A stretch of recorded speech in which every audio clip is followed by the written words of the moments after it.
Amigos, estamos ya de regreso, listos para compartir con ustedes nuestra primera entrevista de la mañana. Hoy nos acompaña la doctora Andrea Soto, ella es psicóloga infanto-juvenil. Andreita, querida, ¿cómo estás? ¡Feliz viernes! Feliz viernes, y yo muy contenta de estar otra vez aquí. Gracias por la invitación. Gracias a ti por acompañarnos, invitar a nuestro público también a participar de este segmento. Es importante que estemos al pendiente de la salud mental, psicológica de nuestros hijos, entender qué es lo que pasa en la infancia, una etapa tan importante. Andreita, a veces pues no la pasamos desapercibida, creemos que no entienden, que no se dan cuenta, que no pasa nada, que olvidarán todo, y no entendemos o no concientizamos sobre la repercusión de diferentes situaciones que pueden ser traumáticas en esta etapa infantil, y bueno, las repercusiones se van a ver después pues en el desarrollo socioemocional de nuestros hijos. Sí, claro. Bueno, últimamente hay una tendencia bastante grande de como todo verlo trauma, ¿no? Así es. Y en realidad también ahí corremos un riesgo de como dejar de verlo como se tiene que ver, ¿no? Entonces sí es importante como poder ir reconociendo, porque justamente al hablar de trauma complejo es complejo de definir, por así decirlo, ¿no? Entonces hay esta tendencia a como llamar a todo trauma, y eso es muy importante que podamos identificar y no sacar conclusiones apresuradas, pero sí prestar especial atención, porque todos podemos ser agentes como de cambio para que ese trauma no tenga un impacto tan fuerte a nivel socioemocional, ¿no? Tanto siendo psicólogos, abogados, en los sistemas judiciales, médicos, hasta un dentista, ¿no? ¿Cómo es su trato con un niño cuando tiene que hacer una intervención complicada? Desde todos los agentes, todos los adultos como sociedad, sí es importante que nos sensibilicemos y podamos ver un poco más de qué se trata este trauma infantil, ¿no? Que en el que yo me voy a enfocar más ahora es el trauma del desarrollo, ¿no? Que todavía no está como incluido en el manual de diagnósticos psicológicos de trastornos mentales, pero es porque más se presta atención como a la parte adulta, ¿no? Y a los niños como que se les deja un poco al final de la fila, y eso hace también que todavía no se tengan parámetros tan claros para poder identificar qué criterios conforman un diagnóstico, ¿no? Incluso a veces a niños menores de 6 años como que todavía no son incluidos en ciertas sintomatologías, y nosotros vemos que hay síntomas que se presentan incluso hasta desde los 2 años de edad, ¿no es cierto? Entonces por eso es un trabajo como en comunidad que todos tenemos que ir haciendo juntos. Y quizás para entenderlo un poco más, esto que te hablaba del manual diagnóstico, claro, nosotros conocemos lo que es el trastorno por estrés postraumático, ¿no? Que es el que está más presente, donde vemos síntomas de intrusión, vemos evitación, hiperactivación.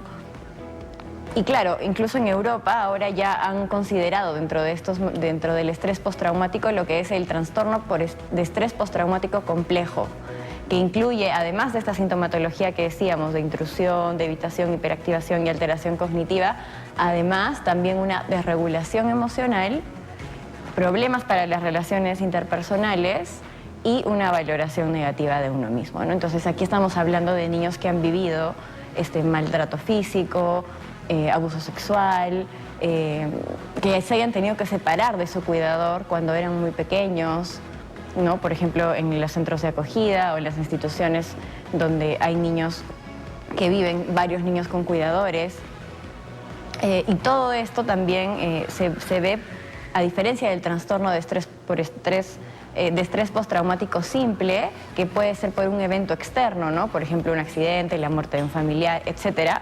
La diferencia es que aquí este evento estresante es generado de manera crónica por un agente externo. O sea, no solo por un evento externo, sino por otra persona que lo realiza hacia el niño, que suelen ser sus cuidadores principales, ¿no? Como hablábamos del maltrato, del abuso y todo ello, ¿no? Entonces, ahí radicaría un poco más esta diferencia, y ya son luces que se están viendo para poder entender mejor lo que es la complejidad del trauma, ¿no? Pero aún así todavía nos falta, y eso es lo que también es importante como ir reconociendo, ¿no? Así es, poco a poco. ¿Cómo lo reconocemos precisamente, ¿no? Como bien decías al inicio, muchas veces pues a todo ahora, ¿no? Ay, sí, que tengo este trauma, que dejarlo ese trauma. ¿Cómo reconocer realmente que tenemos por ahí algún trauma que nos ha generado en la infancia, o incluso que nuestros niños, ¿no? Que están en esa etapa de infancia están ya arrastrando este tipo de situaciones? Bueno, todo empieza desde que son muy pequeñitos, ¿no? Desde que un niño es un bebé, va desarrollando conexiones a nivel neuronal que le van dando esa sensación de que sus necesidades son satisfechas, ¿no? Por ejemplo, un bebé llora y entonces la mamá le atiende esa necesidad, sea porque quiere ir al baño, porque tiene frío, porque algo le está doliendo. Y eso es como que la figura de apego le diera a los niños un escudo protector, porque está haciendo que al satisfacer esta necesidad que es tan profunda en los niños, se pueda liberar la tensión, ¿no? Y me siento en calma.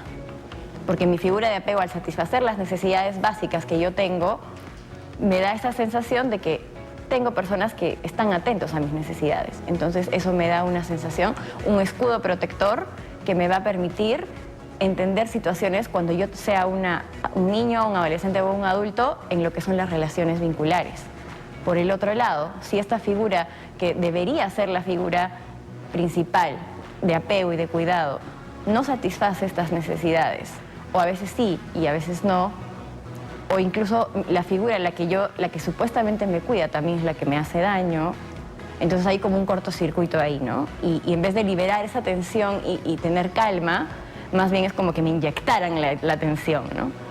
Si eso se va dando de manera crónica, porque tampoco estamos hablando de un solo evento en el que, no sé, pues le grité a mi hijo, o un solo evento en el que pude hacer algo que no quería y de repente hubo algún castigo físico, no lo sé. Si no estamos hablando de lo que se mantiene, o sea, por un periodo largo de tiempo y que los niños lo siguen viviendo y van interpretando como que lo que fuera la excepción es la regla, ¿no? Para ellos eso es lo que siempre están viviendo. Entonces, a nivel de cognitivo, a nivel neuronal, se van desarrollando ciertos patrones de funcionamiento interno que van a estar asociados a... el mundo es un lugar amenazante donde el otro no satisface mis necesidades, por lo tanto no puedo confiar en un otro y mi conducta va a estar puesta más como en una actitud de defensa o de alarma y como en un estado constante de defensa. Entonces las demás personas me van a ver y va a ser difícil que yo incluso pueda conectar con ellos a un nivel incluso cognitivo también, y voy a tener más dificultades para empatizar también con un otro porque no tuvieron esa experiencia de empatía conmigo. Pero más que hablar de empatía es todo esto que sucede a nivel de las conexiones neuronales, que tiene que ser en esa etapa de la vida. Porque si es después, o sea, es como, claro, a un niño de 10 años yo no le voy a de repente dar un biberón, pero si ese niño no lo ha tenido de pequeño, sí tiene un efecto en el niño de 10 años. ¿Me dejo entender? ¿No? O sea, como sí hay un efecto, pero hay momentos para darlo. Sí es verdad que en el futuro uno puede tratar de sanar, de dar nuevas experiencias de relaciones donde uno sí está en esa incondicionalidad, pero hay un momento específico en el que se van desarrollando estas estructuras cerebrales que son necesarias para un desarrollo bien adaptado en un entorno para los niños que en el futuro serán adolescentes o adultos, ¿no? Entonces vamos identificando esto y claro, lo que tú me preguntabas, ¿no? ¿Cómo podemos identificar esto si es que ha sucedido? Bueno, primero viendo cómo fueron estas primeras etapas, ¿no? En la vida temprana, pero también cuando ya vemos un diagnóstico de un trauma de desarrollo temprano, que es lo que te estaba mencionando, ¿no? Que sucede a nivel de violencia interpersonal y añadido a eso disrupciones del apego que tienen que ver con negligencia, con maltrato y con estas experiencias de estrés, entonces va a haber sintomatología a todo nivel, ¿no? Primero, a nivel afectivo. Son niños que a veces explotan ante un evento mínimo que están viviendo en el día a día. O por el otro lado, a algo que tendrían que reaccionar, no tienen ninguna respuesta, ¿no? Entonces ahí estamos viendo una afección a nivel de lo que es la afectividad. Después también podemos ver temas en relación a lo somático, ¿no? A veces sensaciones ellos las sienten más intensas, o sonidos, imágenes, olores los llevan como a veces a disrupciones más intensas en su comportamiento, ¿no? Y en la conducta pueden mostrarse más agresivos, pueden mostrarse autolesivos también, ¿no? A nivel de atención también, ¿no? Porque si uno está acostumbrado, ha crecido en un entorno donde lo que se da mayoritariamente es el caos, va a ser difícil que ese niño pueda concentrarse o tenga una capacidad de atención bien desarrollada. Entonces sí se va a ver una alteración a nivel también de la atención. Y por último, las relaciones interpersonales, ¿no? Porque el niño va a sentir su mensaje interno y el autodiálogo que va a ir generando hacia adentro es un mensaje de no valgo, no soy suficiente ante los ojos de los demás, no merezco ser querido y no puedo confiar en los demás, ¿no? Entonces hay una ruptura, hay una afectación en todas estas áreas, ¿no? Tanto a nivel afectivo, como dijimos, conductual, somático, atencional y de las relaciones interpersonales, ¿no? Entonces, son pequeñas luces, pero no es que si un niño, no sé, pues tiene comportamiento agresivo, significa que tiene un trauma, ¿no? Claro. O sea, no podemos, mientras más simple tú lo veas, por ahí no va la cosa, ¿ya? Porque en realidad hay que analizar todo lo que está detrás, ¿no? O sea, un evento estresante, digamos, no sé, el terremoto que hubo en el 2001, ya. No todas las personas que de repente vivieron una experiencia de que su casa se caía, necesariamente desarrollaron un trastorno de estrés postraumático. Porque cada persona vive los eventos de forma diferente. Y un evento no predice el diagnóstico, o sea, son diferentes cosas que hay que ver, ¿no? Entonces no es tan simple como solamente decir, ya porque le pegaron o sufrió maltrato, tiene un trauma complejo. No necesariamente, ¿no? Entonces siempre hay como que ir más abajo y ayudando para que esa persona, si necesita la ayuda, la pueda recibir. Pero en mi trabajo, por ejemplo, sí hay que hacer como toda una serie de preguntas, ¿no? De cómo ha sido la infancia, de cómo ha sido el embarazo, de cómo acompañaron a ese niño cuando estaba muy enojado, o cómo era su comportamiento en el nido. O sea, son muchas las cosas que nos van a ir dando como respuesta de si hay algún tema en la parte interrelacional con sus figuras primarias de cuidado en la vida temprana, ¿no? Porque también a veces, por ejemplo, se podría confundir un diagnóstico de TDAH con dificultades de la atención por un evento traumático de la infancia. Y ahí estamos hablando, ahora eso no significa que todos los niños que tienen TDAH han sido mal diagnosticados, tampoco. Porque puede ser que un niño solamente tenga el diagnóstico del TDAH y necesite su terapia conductual y su medicación, y ya está. Pero hay otros casos en los que sí eso viene acompañado de experiencias de trauma. Pero es más fácil decir TDAH como diagnóstico que decir niño con un evento traumático en tal año y con alteraciones de la atención. Entonces tendemos a ser como más simplistas en ese sentido, ¿no? Así es. Miren, un tema bastante complejo que sin duda alguna cada caso, cada niño, cada paciente necesita una atención personalizada, ¿verdad? No podemos poner en un mismo saco todas las situaciones, todas las conductas, todos los comportamientos, atribuir algo, alguna reacción, pues ya, ¿no? A un momento de repente traumático. Es importante el apoyo psicológico, que tan importante es precisamente la atención a temprana edad para prevenir todo lo que pueda venir en un futuro, Andrea. Sí, exactamente, es lo que dices, ¿no? Y creo que o sea, mientras más temprano se pueda atender esto, los efectos a futuro van a ser mucho mejores, ¿no? Un niño que es adoptado antes de los 12 meses casi puede desarrollarse casi al 100% igual que un niño de una familia biológica. Ya después de los 12 meses se considera una adopción tardía, pero hay niños a los que incluso los adoptan a los 10, 11, 12 años. Entonces todo ese tiempo que ellos han vivido obviamente va a traer una carga de un trauma un poco más complejo, ¿no? Por la negligencia, por las experiencias de no haber tenido una figura de apego selectiva, ¿no? Y si te pudiera poner como otro ejemplo de que a veces simplificamos mucho, ¿no? Podría ser este tema de, no sé, ¿no? Por ejemplo, vemos en el colegio que un niño está robando comida o dinero. Entonces uno al toque se asusta y dice, ya, niño tiene tendencias antisociales, ¿no es cierto? Pero en realidad tenemos toda una historia detrás de este adolescente o este niño que quizás ha sido un adolescente, fue un adolescente que fue adoptado a los 4 años de edad.